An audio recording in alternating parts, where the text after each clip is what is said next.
Welcome to another episode of This is the Road to Wealth podcast. I am here with a guest today. Usually, I know I may be doing them by myself, but this guest specifically is truly outstanding. I was talking to him before we started recording, and he's very big on transforming payments into prosperity, which I think is a phenomenal concept that we'll get into. Best-selling author of his book, Transforming Payments into Prosperity, as well as he's been in finance for pretty much going on 30 plus years. And I assure you, within this podcast episode, you will learn very tactical and practical advice with none other than Tony Manganiello. Thank you so much for your time and attention today. Let's get into it. Thanks, Randy. Thanks for having me. Glad to be here. I'm truly ecstatic and I'm ready for the conversation we're going to have today. I know Awesome. that we talked a lot about different financial principles, so I'm excited. I'm excited. Can you, Awesome. can you tell us where you started and why this is important too? Well, when I was a kid, my family broke up. And this is going back in the 70s when divorce wasn't real popular. And so, I was one of maybe two or three kids I knew in my class that had, come from a single parent home. And over the years, I just discovered that while my dad leaving had a number of reasons, one of the things that did not make anything any better was the financial stress that the family was going through. And I like to joke about, how people don't sit around the kitchen table and say, you know what, we're chaotic schedules we have, work demands, bosses on my tail. Man, you know what's making and the kids have soccer practice and we're running ragged every month. Thank goodness we are struggling with our bills because that just makes everything better, said no one ever, right? So financial problems just amplify all the other challenges that families face. Mhm. And my mission is to help them turn that volume down by understanding the simplicity of how money works, not this type of, I call it the payment matrix that they're plugged into, where they're using bank checking accounts to pay bills and they never see that money again. And they're just a middleman between their income and the people, I should say, or companies they're making payments to. People deserve better than that. Right, right. Now, where did that idea come from? I know that you mentioned, how people are able to use the money that they may just be, spending straight out of the checking account, but like where exactly did you like say originate that concept from to say, you know what, this is something that is actually profound. Let me look to tell other people about it. Like what happened in your situation or circumstances that led to Yeah. you, doing that. Early on, and when my wife and I've been married for a little over 30 years, and Congratulations. I started working with her father-in-law, John Commuta, and he's been teaching people about debt freedom and debt elimination long before anybody else, even some guys that you see all time on TV and on YouTube. But when I learned how his strategy worked, I was amazed at the elegance of the simplicity. And so we've been teaching people about debt elimination for decades. And about 12 years ago, probably 13 now, we discovered a way to help people pay off debt and build tax-free wealth with the same dollars at the same time. And that was a total game changer because up until then, when people are trying to get out of debt, a lot of times there are people who are closer to my age. I'm in my late 50s, and somebody in their late 40s or 50s is like, I don't, retirement's right around the corner. Right. And they've already wasted so many years. They're thinking, I got a 401k, IRAs, and none of that really does the trick because the statistics show that 92% of all hardworking Americans will never be able to quit working. What that Wow. means is if they want to maintain the same standard of living, they have to continue to work until they die Mhm. because they've wasted all the wealth that they've generated. And people think, I'm not a wealth generator.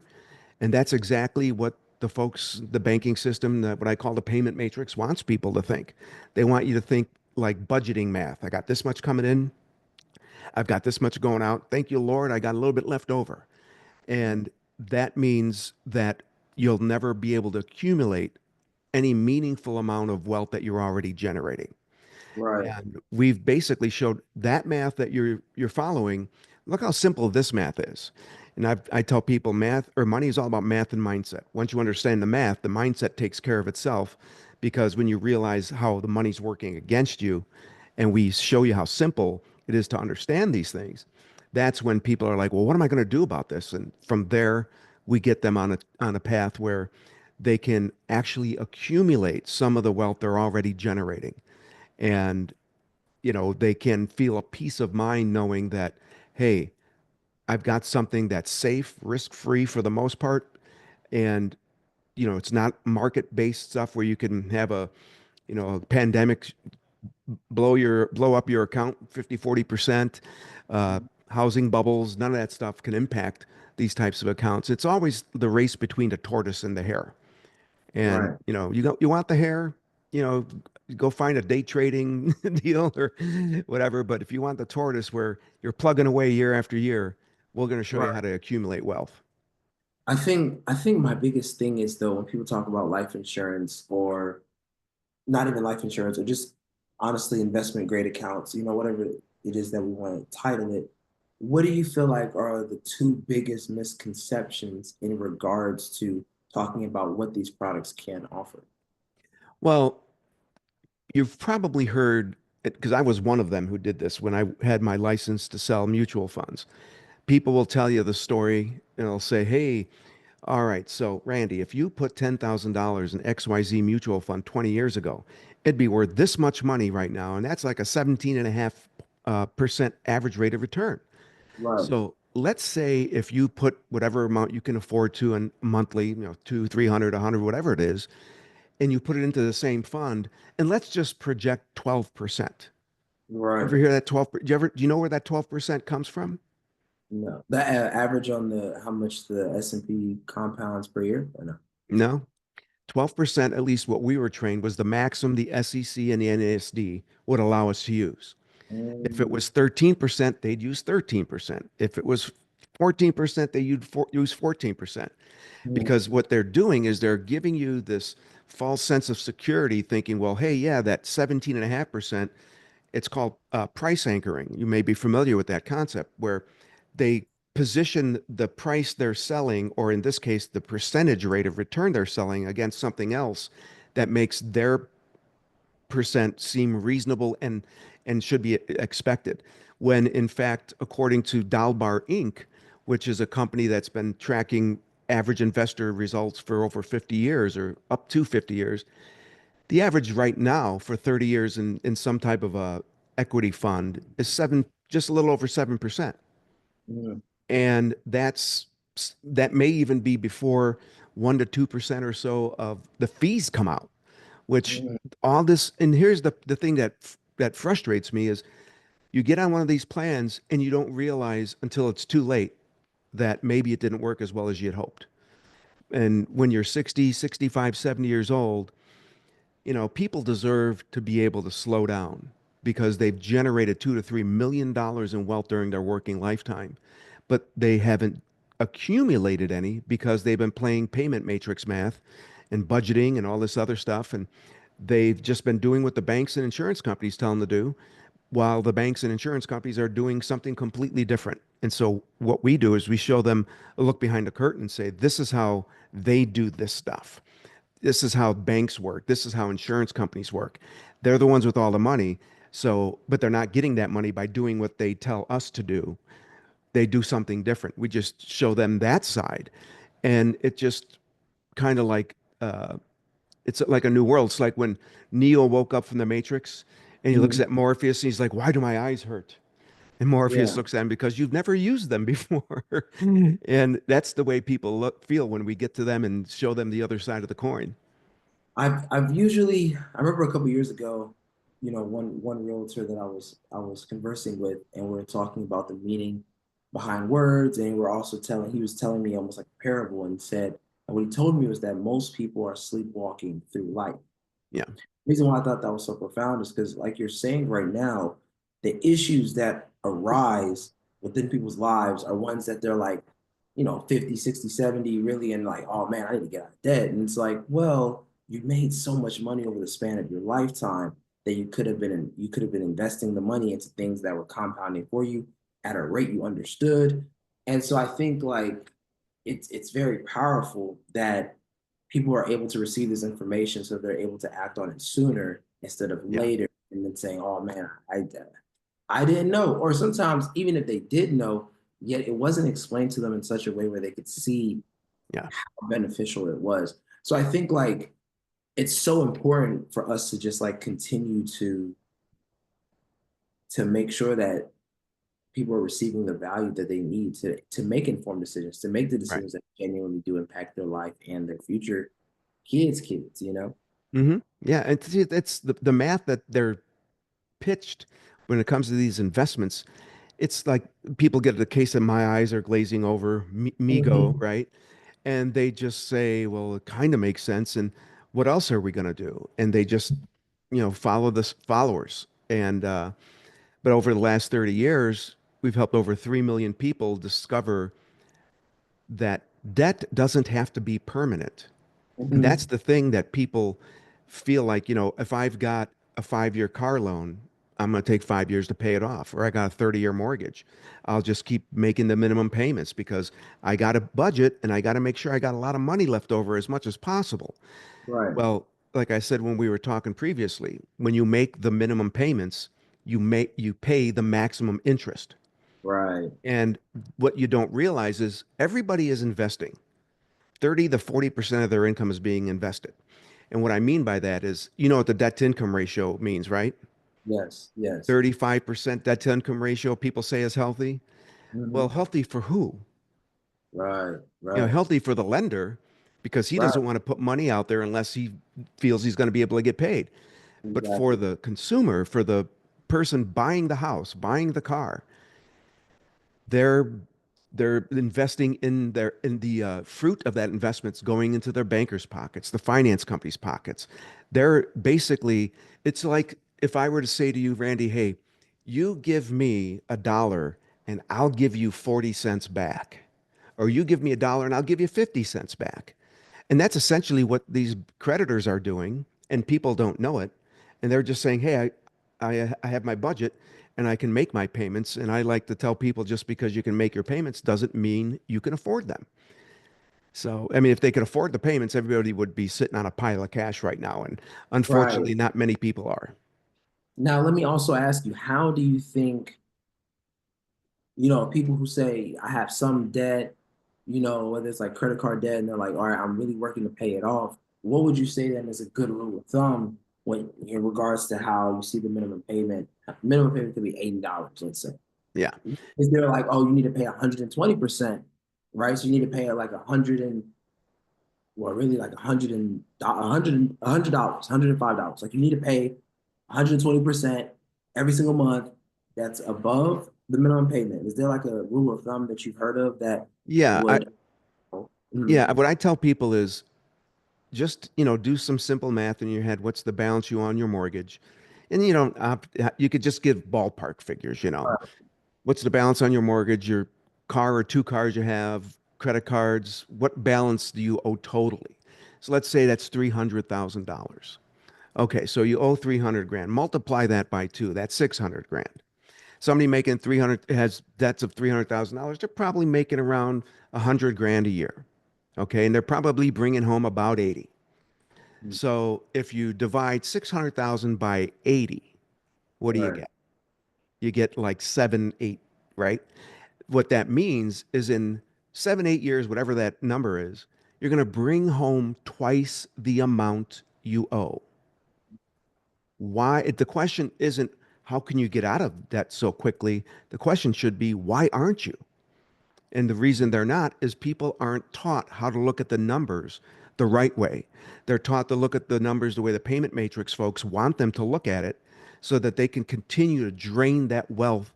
When people work for 40 years, they make 2 to $3 million. That's called lifetime value. right. And when people ask, when you think of money, okay, Randy, when you think of the phrase money or term money, what pops into your head first? Wealth, ownership, riches, cash flow, equity. Yep. See, now you're the above average guy. Most people, they'll say, my son's a teacher and he teaches AP English, All right. and he's also the career counselor at the school. So I went and talked to them about money because they were seeing what's going on with their families and their parents, and money is making people afraid, especially 17, 18-year-old kids. And Right. when I ask people about when they think about money, they're thinking about budgets, they're thinking about all this other stuff. There's only one thing you should be thinking about when you think about your money. How much between now and when you're going to want to quit working are you going to generate in income? Whatever that small fortune is, the thought has to be how much of that will you keep? People say it's not what you make, it's what you keep. Mm-hmm. Most of the time, that's like paycheck to paycheck. It's not what you make, it's what you keep. You need to get a bigger picture. You need to be able to say, Right. wow, I'm making hundreds of thousands, if not millions of dollars over my working lifetime. How much of that can I keep? And then work the math. That's what we do is we show people how to work the math from that perspective so that they can keep as much of that fortune without worrying about trying to go after 12% interest rates of return that the market does, not worrying about when housing bubbles are going to burst or the next pandemic might take place. Who knows? Things well beyond our control that basically take that 10% that maybe you're able to put away for the future and decimate that. I mean, if we've seen it happen, got $100,000 in the market and there's a 50% loss, you're Mhm. down to 50 grand. You have Right. to have 100% rate of return to break even from that. Mm. Now, now with that too, though, when you notice that people are making money consistently, yet they don't know what to do with their money, whether it's say $1,000 every week, $2,000 every 2 weeks, $3,000 every 2 weeks, whatever the case is, Hmm. what would you say would be like one practical tip that would allow them to make money now instead of 10 years from now when they're like, all right, now I make a certain amount of money I can invest? The simple question is, what would your life be like if you didn't have to make debt payments? Yeah. Right? And Yeah. like I said, 35, they say if you Google what's a healthy debt to income ratio, like 35. less than 36% is good. Well, last time I checked, debt to income ratio, as you know, is dividing your monthly or annual debt payments by your gross income. Mhm. Well, who pays bills with gross income, right? Right. So Right. when you do the math, like I call it the income replacement factor, real simple spreadsheet. All you got to do is figure out, put the numbers in, and it shows you how much of your gross income is required to bring home enough to make the debt payments. And that's always up near 50% or more. So it's really focused on the idea that, well, Tony, I can't buy a car. I need to get it financed. I can't buy a home. I need to get it financed. Yes, you might need that to get started, but don't let them seduce you into thinking that payments have to be a lifetime thing because they don't. If we teach people you can be out of debt in 7 years, give or take, because like I Right. said, they're going to bring home twice as much in about 8 years, give or take. We're Right. showing them how to efficiently use their cash flow because most people think in terms of budgeting, which is wrong, because budgeting just means they're saying the purpose of my income is to make payments, right? I mean, that's what you do with a budget. Well, that's the wrong purpose for your income. I teach that you need to have the purpose for your income become instead of saying the purpose of the income from my work is to pay bills, it has to be the purpose of my income from my work is to replace the income from my work because someday you're not going to be able to work anymore. And basically when people say, well, how do I do that? That's where we begin to show them the math that works for them instead of the math that's working against them in the system that they're plugged into. Mhm. So now, when someone's saying that, you know what, Tony, I have fought for a very long time, 5 to 10 years. How do I unplug from the matrix? How do I unplug from the cash flow, or how do I, or I unplug first from the matrix, and then I want to get into the cash flow mastery math. What does that look like? What do I need to do? It's, I teach, I do a consultation with folks and I basically get their debt information and we go through a little bit of info. And then what we do is we put together a debt payoff plan. And we put together a debt payoff plan instead of the snowball method of debt elimination, which we taught for up until 2012 from like 1990. Well, John, my father-in-law, was teaching in 1991 all the way to 2012. How you take a little bit of money, put it on your, put it on one of the debts and snowball those payments. That gets you out of debt real fast. The only problem with that is that all that money is gone forever. Now, up until we discovered what we do now, we were like, yeah, but at least you've gotten yourself debt free, and now you have 2 or 3 thousand or even more every month in cash flow that's in your pocket. But like I said, when people want to get help with, retirement funds, they're usually my age or a little younger, in their 40s, mid 50s, and they don't have a lot of time. And I teach that retirement's a cliff. If you're in your 20s or 30s, if you start planning now, you're going to easily avoid going over that cliff. And going over that cliff means you can never stop working. But when you're up near around my age, it's like the anti-lock brakes are going into action. You're trying to swerve, avoid the cliff because Right. you've wasted so much time. And so it's just about understanding the math. And like I said, math or money is about math and mindset. Understand the math, get the mindset that what you've been seduced into following is not in your best interest. And the math that we teach, which is a lot simpler, is in your best interest because we're teaching you to pay off debt and build tax-free wealth with the same dollars at the same time. So if I have a guy who's, like, say, 52 years old and he gets out of debt in 7 years, when you go into debt without the, or excuse me, into retirement without the burden of debt, that's like saying, I don't need to generate I only needed to generate half of my gross income needed to generate while I was in debt because I don't have to make those payments anymore. Right. In retirement, you can either make more money or lower your expenses. Most people going into retirement with debt are way behind the eight ball. We're trying to help them avoid that. And if you're younger, like I have my kids are my older kids are in their 20s and they're all like I've got one's already started with the plans that we teach. The other ones are like, all right, now I had to go get my own apartment and, wow, bills were crazy, but now things are settling down. And he's like, Dad, I'm going to have to talk to you about all this stuff. I'm like, well, whenever you're ready, I'm here, Yeah. and that, starting that early, you can avoid, the time value of money is one of the most powerful elements of wealth building. I, And starting young means you can start with a heck of a lot less and have as much, if not more, than somebody starting later who saves 4 or 5 times as much. now with that too, right? Of course, we've seen what Warren Buffett has been able to do over the last, I think, what, 40, 50, 60, Yeah, 70, yeah, literally like 70 years of performing.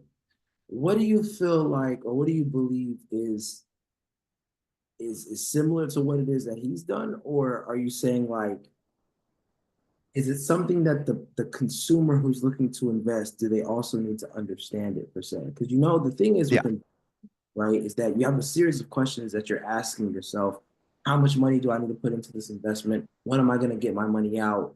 Like even those two questions alone, can raise. hmm So what would you say that the consumer may need to understand in regards to the vehicle or the asset that you're referring to that they can invest sure. into involved, Well, yeah. it's funny. In my book, I talk about the dual duty dollar. Okay, Mhm. basically, how do you get $1 to do more than one thing at a time? Mhm. Because that's what cash flow mastery is all about. Right. Not just saying where do you get the best effective use of your dollar, but if Mhm. you can get your dollar to do two things at once, that's like having a 100% return. And Right. so people are like, how do you do that? And then, there's an old saying, if you want to clear a room, tell people you sell life insurance, you know, and, life insurance people just look at it and go, oh gosh, don't talk to me about that. I can't, I just can't do it. It's Right. because everybody buys it wrong. The Yeah. insurance companies want you to buy death benefit. They want you thinking, well, what will your loved ones get when you die? And oh gosh, I make so much money, I have to have 5 times, 10 times the amount of death benefit I make every year so that in the absence of my income, my family can survive. And the idea is I need to protect my family against loss of income. Mhm. Well, the insurance buyer, life insurance buyer, isn't the only one thinking that. Like I was saying to you earlier, insurance companies are looking to protect themselves against loss of income too. Because if Right. Bill can get a $500,000 20-year term policy for $30 a month, in Mhm. 30 years at uh, in 20 years at $30 a month, he's going to put up $7,200. Is the Mhm. company going to risk a half million unless they're supremely confident he's going to outlive that term? Of course, Right. they're not gonna risk a half a million when all they're going to get is 7,200 if he makes all the payments.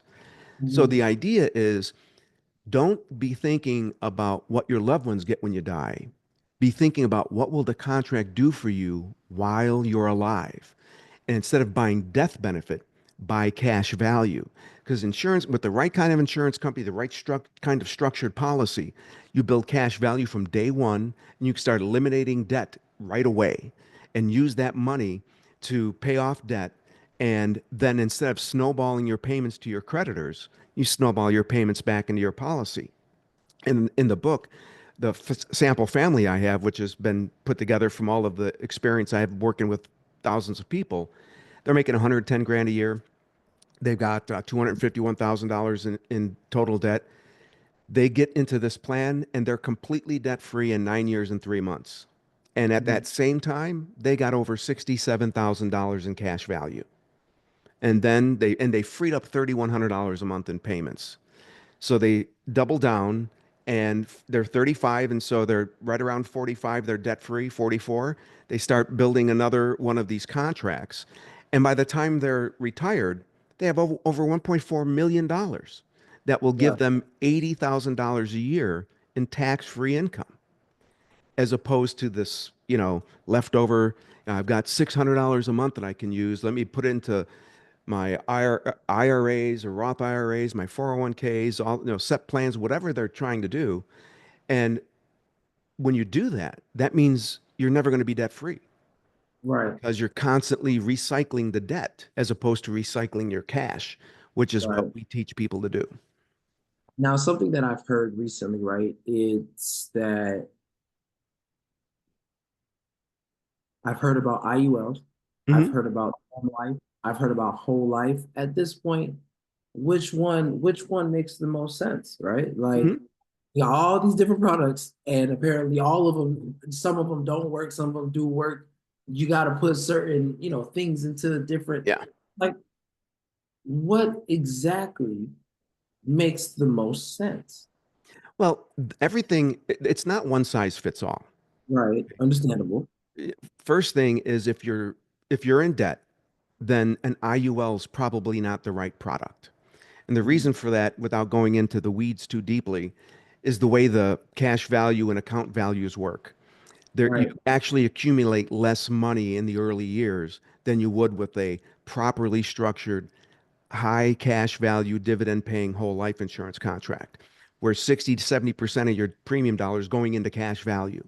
And you're only buying the amount of death benefit the IRS requires you to have to keep all that money tax free. See, that's what happened in the 80s. They found out that rich guys were buying huge, or I should say, tiny little death benefits and putting huge amounts of cash in the cash value because insurance is a tax haven. Well, when they Right. found out about that, the IRS stepped in. They passed a few laws in the 80s, and now it has to be structured in a way with all of this IRS math that they call it the seven payroll. And people come to me and I'll say, well, how much can you put into this plan?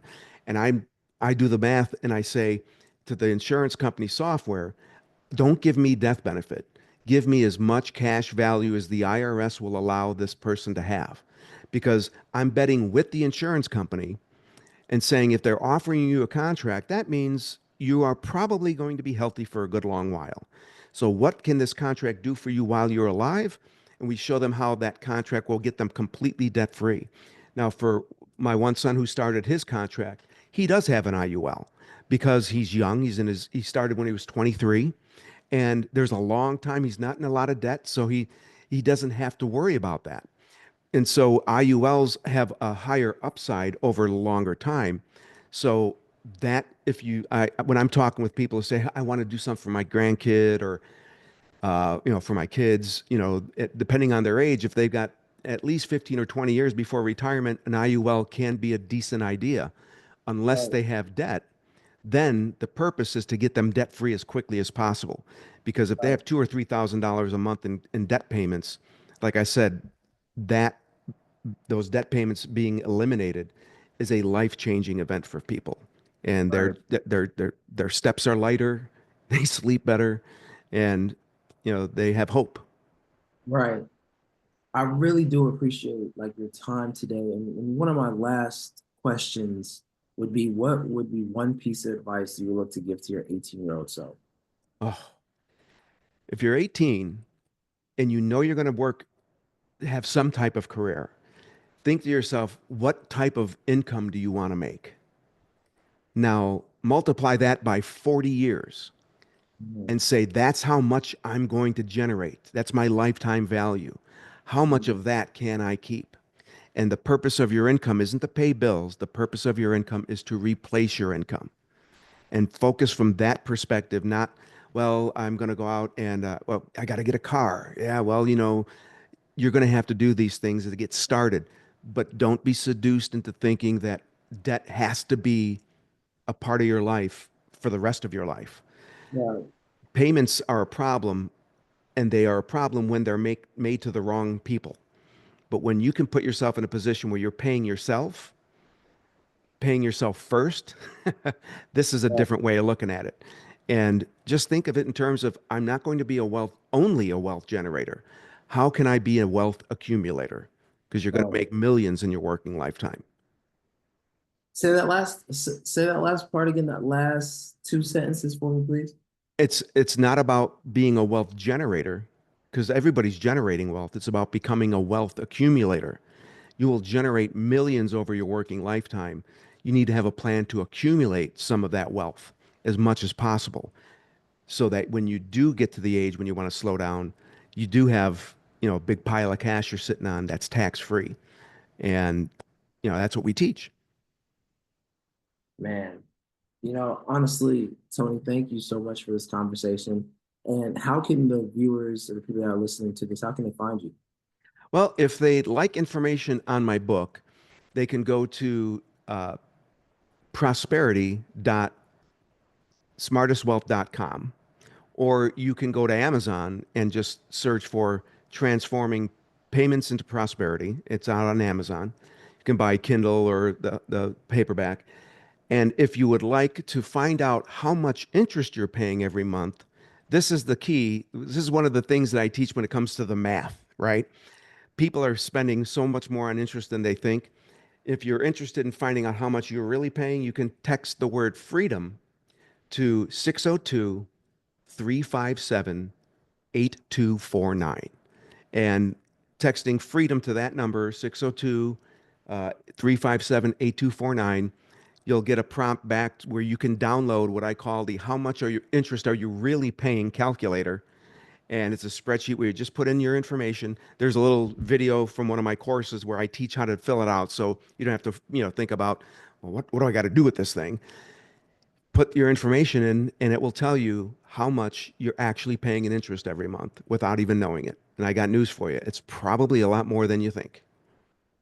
Could you say the text freedom to the number again? Say the number one more time for Sure. me, please. Freedom to 602-357 8249.